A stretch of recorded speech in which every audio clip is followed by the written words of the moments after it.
De repente sentí un frío que no era normal. Era un frío que te calaba en los huesos y que te hacía sentir que la sangre se te espesaba. Miré hacia el pasillo que daba a unas recámaras y ahí la vi. Era una silueta humana, más negra que la misma oscuridad del pasillo. Estaba parada justo en la entrada de mi cuarto. Esta cosa no tenía rostro, pero sentía su mirada fija en mí. Una mirada cargada de odio y maldad.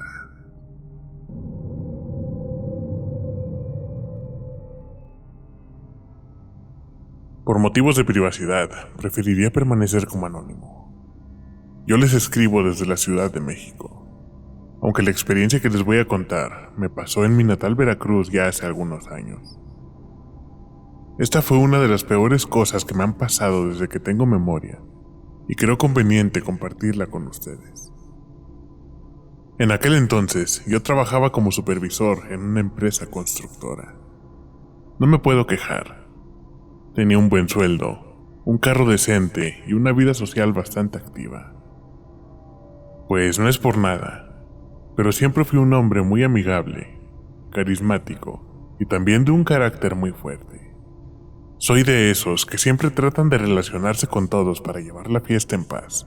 Y además, soy de esos que buscan siempre las mejores oportunidades y obtengo lo que quiero, tarde lo que tarde. Fue en una obra que estábamos realizando en un municipio de Veracruz, donde conocí a una mujer a la cual llamaré Marta. Para mí Marta era una mujer hermosa, la más hermosa que yo hubiera visto. Tenía una mirada profunda, casi magnética, que te hipnotizaba con esos hermosos ojos color verde. Una piel apiñonada que se veía muy suave y tersa. Una sonrisa perfecta, un cabello quebradizo que le llegaba abajo de los hombros. En fin, era una mujer que desde el primer día que la vi, me decidí que tendría que llegar a algo con ella. A pesar de que ella tenía un carácter fuerte, duro y un poco alzado, me decidí. Pues como les dije al principio, yo obtengo lo que quiero, tarde lo que tarde. A mí me gustaban los retos, e intentaría todas las formas posibles para que ella se fijara en mí. Al principio me costó trabajo, porque ella era una mujer posicionada y bastante arrogante. Pero poco a poco, me fui ganando su amistad y su confianza con mi carisma. En algunas ocasiones, llegué a llevarle algunos detalles, como un café, un chocolatito o un dulce. Y después de unas semanas me decidí. Le dije mis intenciones y lo que quería lograr con ella. Pero hubo algo que en ese momento me desboronó. Y eso fue cuando me dijo que ella era casada y tenía marido. Me comentó que debería tener cuidado con lo que deseaba, porque su esposo era una persona de armas tomar. No perdonaba fácilmente, era de un carácter fuerte y era un hombre poderoso en algunos aspectos. Yo le dije que eso no me importaba, que con tal de estar con ella yo pasaría por encima de quien fuera. Y ella, como también empezó a sentir cosas por mí, después de algunos días de duda, comenzamos a salir a escondidas. Después de algunos días le pregunté sobre su esposo. Por lo que me había comentado, yo pensé que era un político, un empresario o hasta alguien de la maña. Pero cuando me dijo que era un brujo muy respetado, la verdad no podía creer lo que escuchaba. En serio, ella me decía que tenía que cuidarme de un brujo. Era algo que me daba hasta risa. Pues, en ese momento pensé, ¿y qué me va a hacer? ¿Vudú con un muñequito de trapo? La verdad yo no creía en eso de la brujería, los chamanes, brujos, curanderos y esas cosas. Pero Marta me decía que le rogaba a Dios que su esposo no se enterara de lo que había entre nosotros, pues nos iría muy mal, ya que él no perdonaba una traición. En esa ocasión yo le dije, por favor Marta, estamos en el siglo XXI. La abracé, le di un beso y le dije que no pasaría nada, que yo la protegería si ese tipo intentaba hacerle algo a ella. Y claro, me defendería si intentaba hacerme algo a mí. Recuerden que todo tarde o temprano sale a la luz. Y esa aventura con Marta, obviamente no iba a ser la excepción. Recuerdo que todo empezó una tarde, mientras estaba con Marta en un motel a las afueras de la ciudad. Cuando estábamos en el cuarto, ella recibió una llamada. Ella no contestó, pero el teléfono no dejaba de sonar. El ambiente en la habitación cambió a uno de tensión e incertidumbre. Obviamente quien marcaba era su esposo. Y eso era raro, porque por lo que ella me dijo, él no le marcaba normalmente. Siempre estaba ocupado haciendo trabajos o rituales. Siempre que le llamaba, era porque era algo de emergencia. Y al recibir una llamada de la nada, el terror llegó a ella y se puso como loca. Se enteró, estoy segura que él ya lo sabe. ¿Qué vamos a hacer?, me decía temblando y a punto de llorar. ¿Y cómo lo vas a ver?, le reclamé. A menos que tú se lo hayas contado, porque nadie nos vio entrar y siempre hemos sido muy discretos. Ella me contestó y me dijo: mira, no te lo había dicho antes para no meterte miedo, pero desde hace algunas semanas, Héctor habló conmigo y me dijo que sentía que nuestra relación ya estaba mal.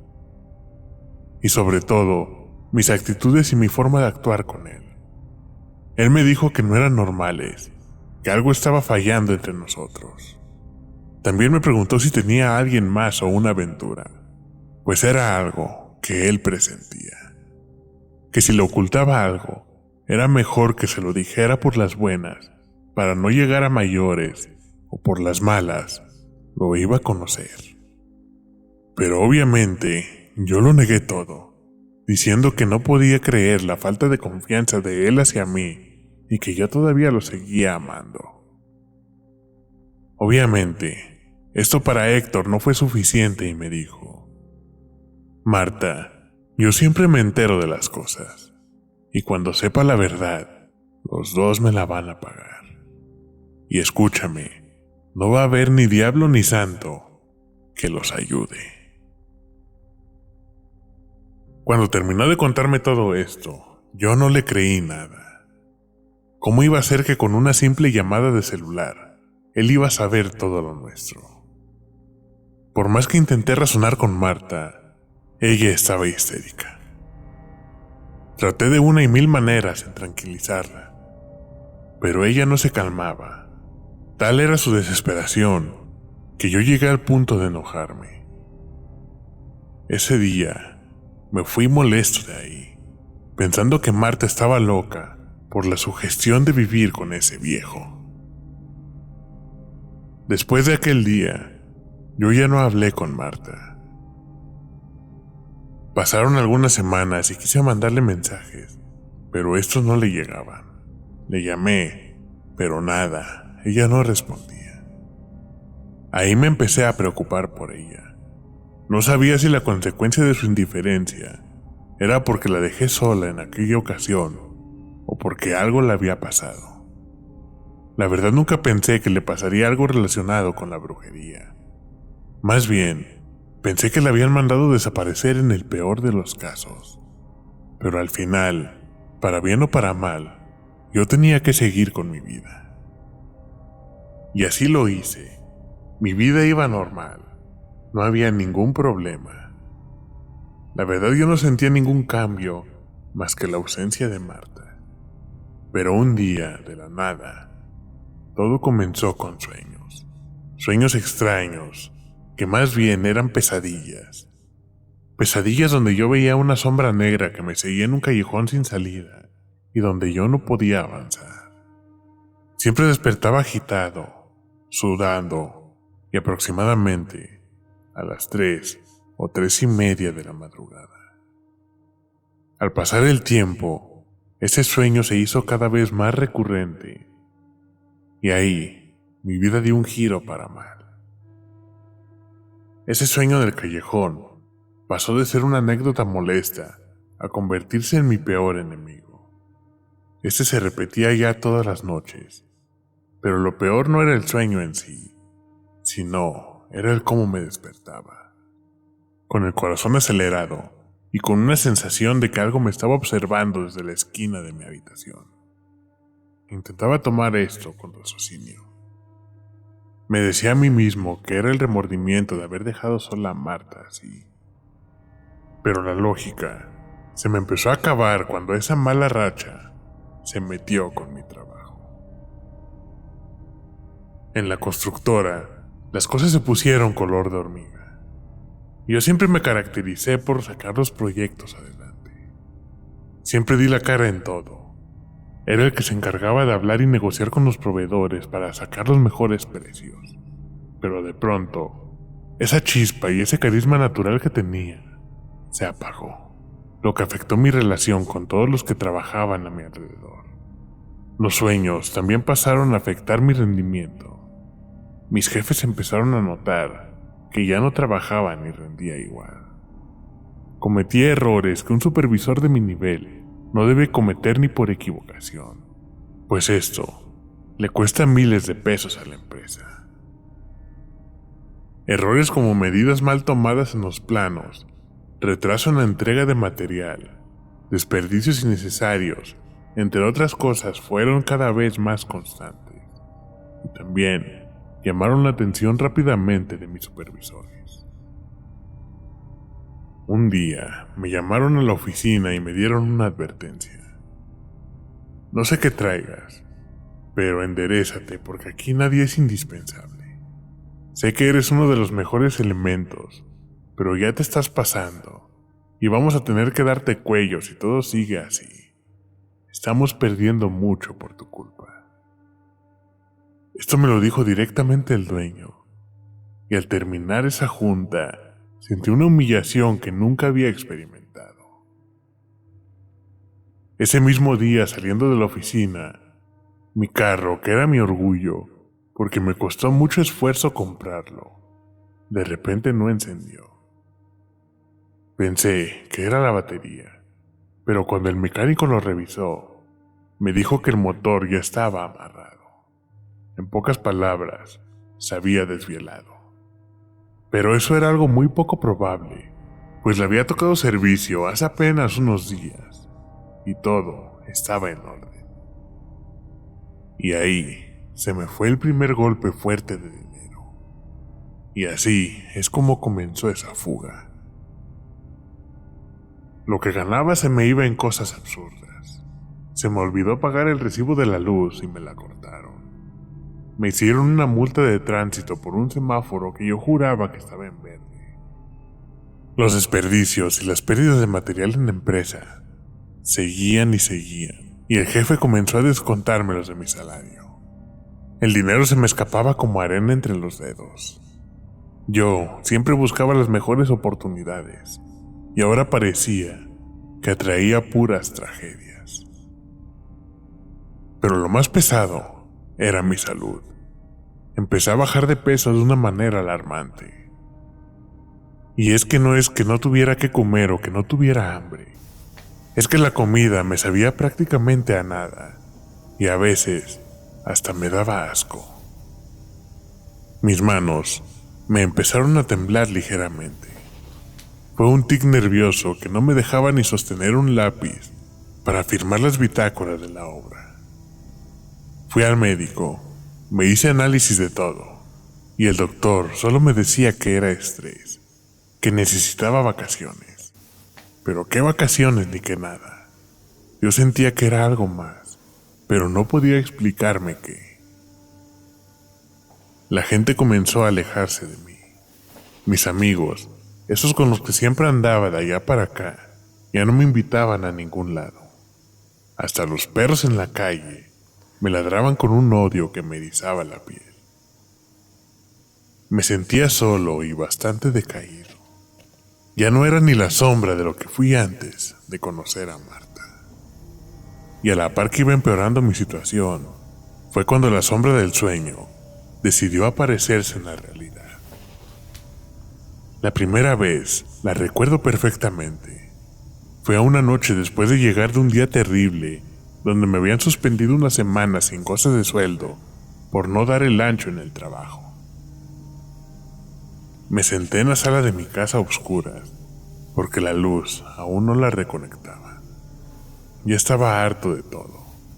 Solo quería estar ahí, pensando en qué momento mi vida se había ido al caño. De repente sentí un frío que no era normal. Era un frío que te calaba en los huesos y que te hacía sentir que la sangre se te espesaba. Miré hacia el pasillo que daba a unas recámaras y ahí la vi. No era una sombra borrosa, era una silueta humana, más negra que la misma oscuridad del pasillo. Estaba parada justo en la entrada de mi cuarto. Esta cosa no tenía rostro, pero sentía su mirada fija en mí. Una mirada cargada de odio y maldad. Traté de pararme, pero me quedé petrificado en el sillón, viendo esta cosa que estaba ahí. Y de repente, en un momento desapareció.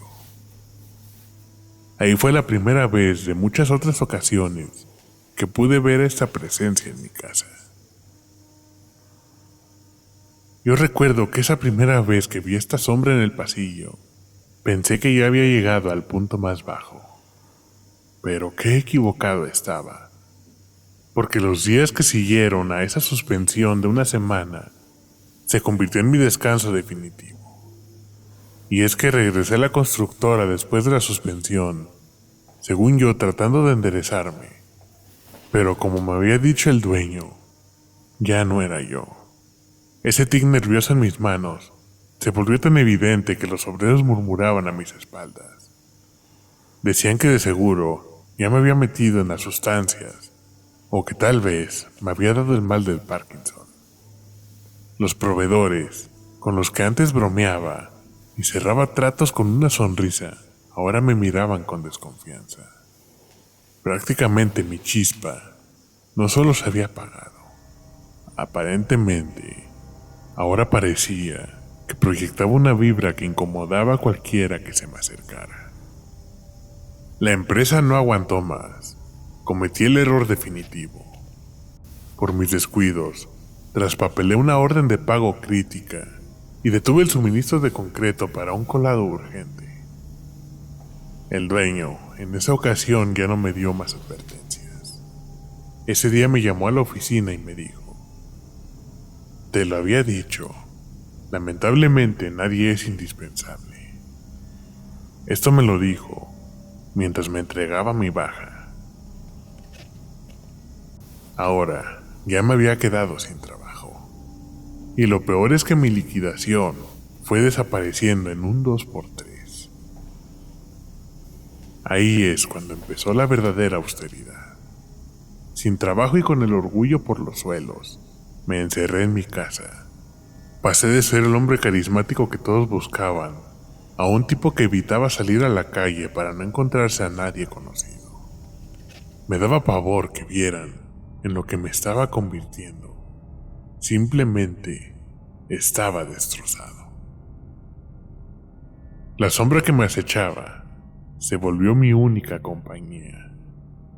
Ya no solo aparecía en el pasillo, ahora la sentía en la cocina, en la sala, incluso en el baño. No hacía nada, solo se limitaba a estar ahí, parada, observándome con esa mirada cargada de maldad que les mencioné antes. Pero lo peor no era verla, sino lo que me hacía sentir. Era como si esa cosa fuera un parásito que se alimentaba de mi energía. Cada vez que aparecía, yo me sentía más débil. Era como si me estuviera succionando la voluntad. La comida me seguía dando asco. Bajé tanto de peso que mis pantalones se me caían. Tuve que tomar un clavo y hacerle agujeros nuevos a mi cinturón. Empecé a vender mis cosas para poder comer algo. Vendí la pantalla, vendí mi reloj, incluso vendí algunas herramientas que tenía ahí guardadas. Mi casa, que antes era mi refugio y el reflejo de mi éxito, ahora se sentía como una tumba, sin luz, sin gas, y con ese frío que te cala en los huesos cada que esta sombra se manifestaba. Estaba solo, en la miseria absoluta y a oscuras, con la certeza de que esta cosa que se veía en el pasillo no se iba a retirar hasta que terminara de consumirme. La verdad Yo ya estaba a nada de quitarme la vida y terminar con todo este sufrimiento. Esa idea de quitarme la vida no era un pensamiento pasajero. Esto ya se había convertido en una obsesión. Estando sentado ahí en la penumbra de mi casa, que ya no era más que una tumba de concreto, miraba las vigas del techo o cualquier otro lugar que me sirviera para terminar con todo esto. Ya no me quedaba ni orgullo, ni carisma, ni fuerza. Además, este ente que seguía ahí, podía sentir como cada vez estaba más cerca de su cometido. Recuerdo que en una ocasión estaba en medio de ese silencio absoluto, y de repente mi celular, que por milagro todavía tenía un poco de pila, comenzó a sonar. Era un número de Veracruz, el cual yo no tenía registrado. Contesté por puro instinto, pensando que tal vez me habían hablado para un trabajo o algo parecido. Cuando contesté, escuché la voz de un compañero de mi extrabajo que preguntó por mí y por cómo me estaba yendo en la vida. Esta persona era muy cercana a mí. Era tan cercana que ella sabía de mi relación oculta con Marta. Y en esa ocasión me buscó porque alguien que conocía le comentó que la mujer con la que trabajamos hace algún tiempo, la cual era Marta, había fallecido.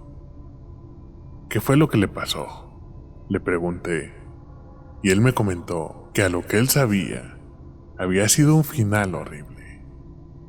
Los doctores habían dicho que era una infección en el útero, pero nadie dio con la enfermedad.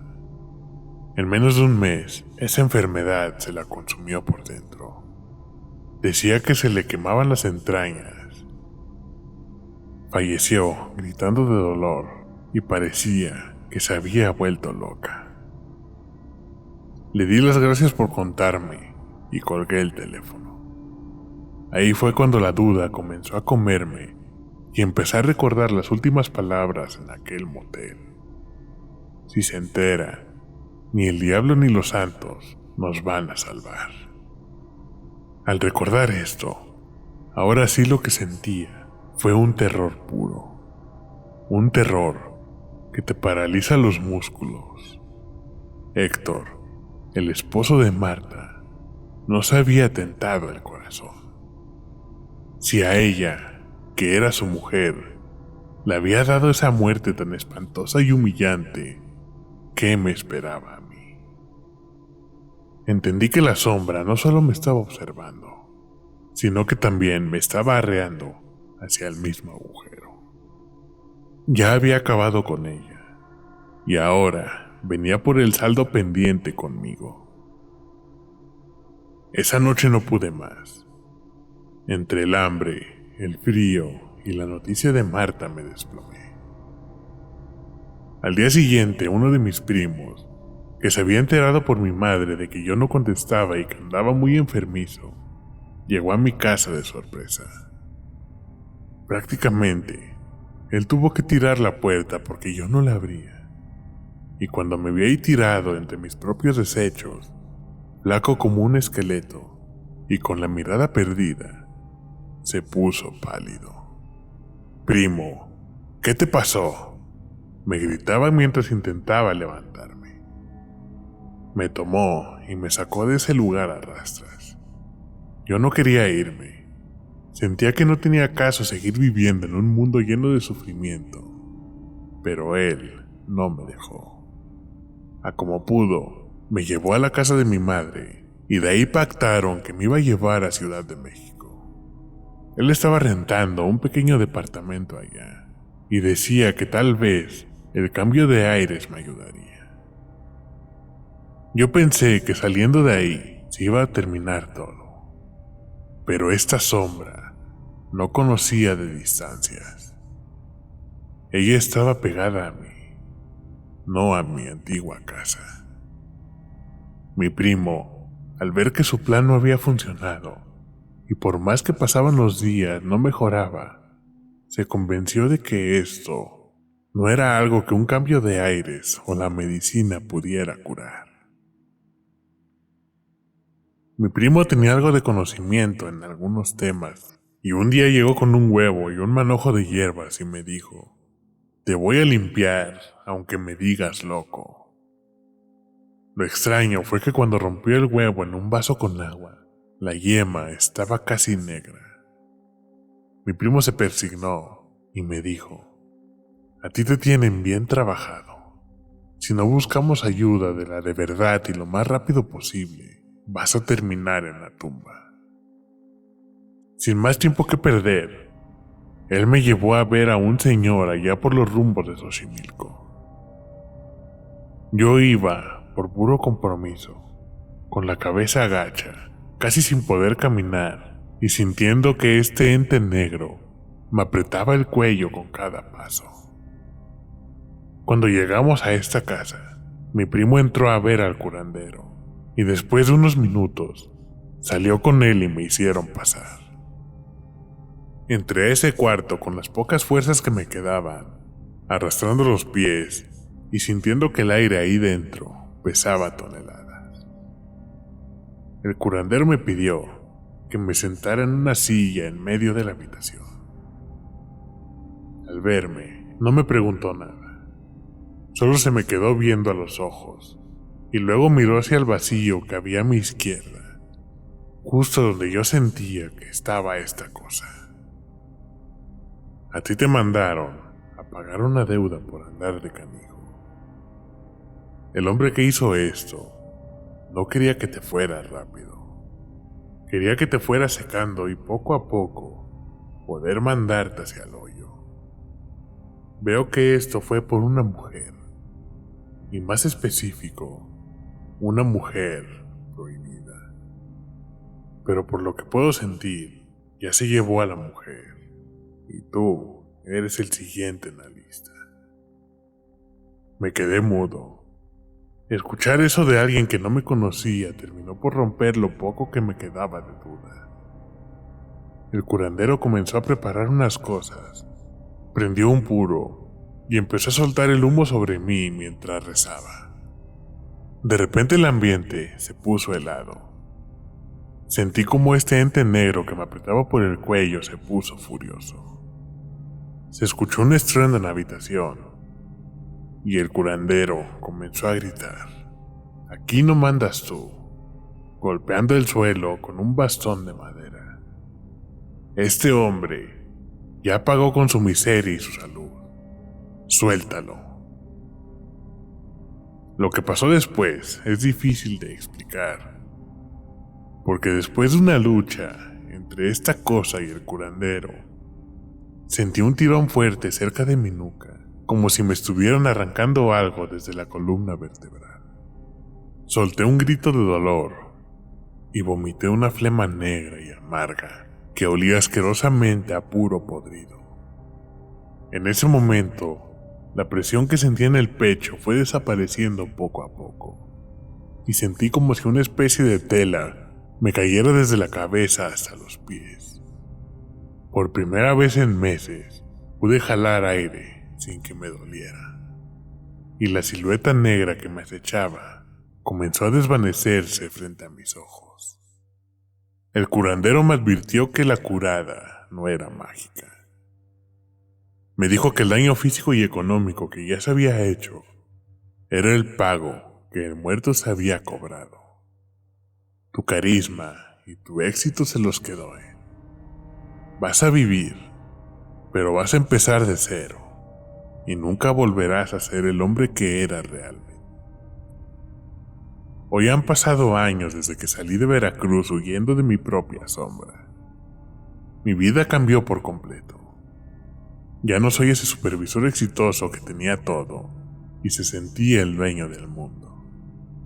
Ahora trabajo en una bodega junto a mi primo. Llevo una vida tranquila, un poco austera, pero sobre todo, solitaria. No he vuelto a buscar a ninguna pareja, pues el miedo se me quedó muy grabado en lo más profundo de mi ser. Si este relato te gustó, al final de este video encontrarás más historias que estamos seguros que te erizarán la piel al escucharlos. te invitamos a conocerlos si es que te atreves. Recuerda que tú también puedes formar parte de esta comunidad de almas en pena. Suscríbete y activa la campanita para no perderte ningún relato. Déjanos tu comentario y si este relato te gustó, regálanos un like. Eso nos ayuda bastante a seguir trayéndote más contenido como este. Si tienes una experiencia paranormal que quieras compartirnos, puedes escribirnos al correo ellantodelasalmas@gmail.com o mandarnos un mensaje directo en nuestras redes sociales. Gracias por acompañarnos y recuerda que en el llanto de las almas nos atrevemos a contar lo que nadie más se atreve a decir.